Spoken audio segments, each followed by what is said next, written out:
But my four questions, first question I ask is, I want to put them in a scene. I say, if you were at a live networking event and it was a good one, if you were at a live event and you were having a good time there and you were meeting cool people there, I said, you've probably been to these events before. Absolutely, they have. Okay, great. So if someone at this live event smiled in your face and said to you, Jake, what do you do for a living?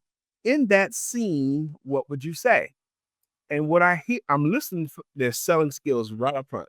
They'll say sometimes stuff like something cute. Well, I say, I'm in the people business. Okay. Or I'm in the happiness business. I said, okay, well, let's play that out. What does that mean? Well, I make sure that people are happier. I ask them what their pain points are, and then I help them solve those problems. Really, you ask them up front what their pain, they don't even know you well enough. That's what I'm thinking. They don't know you well enough to share all that stuff with you, but okay, that's what you say. That's fine. Sometimes they give overly descriptive answers. What do you do for a living? Well, I have provided a vitamin that does such and such and goes to this level of cellular this and that and woo wee. Or they give really, really technical answers. And if it takes more than a minute for them to answer that question, and I'm looking at it, okay, I say, okay, I see they need help.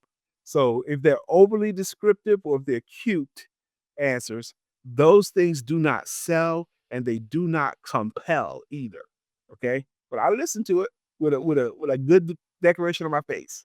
Question number one is, what do you do for a living if someone asks you in person? Okay. I want to leave room in case you want to piggyback or chime in on it. Okay.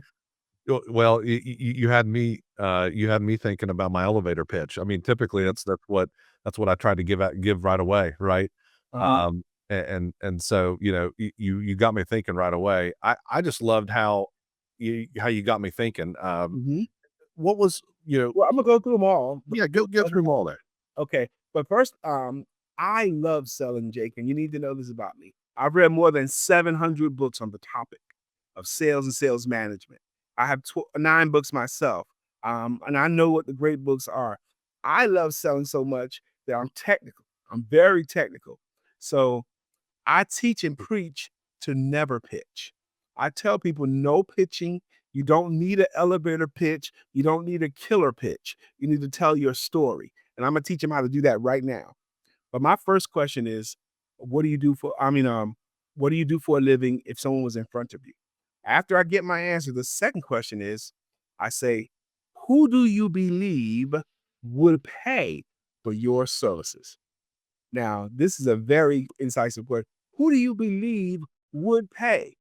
I hear answers like everybody or anybody or everyone who owns a home or everyone who has skin or everyone does that. Now, I know right away that that's an incorrect answer. Okay, because everyone, even if everyone could use it, not everyone could use it from you. And you have a right to your personality, and so do they. So I'm listening to, who do you believe would pay for your services? Oh, my services are very, very niched. They'd have to understand ROI and this. Okay, that means you don't know how to explain it.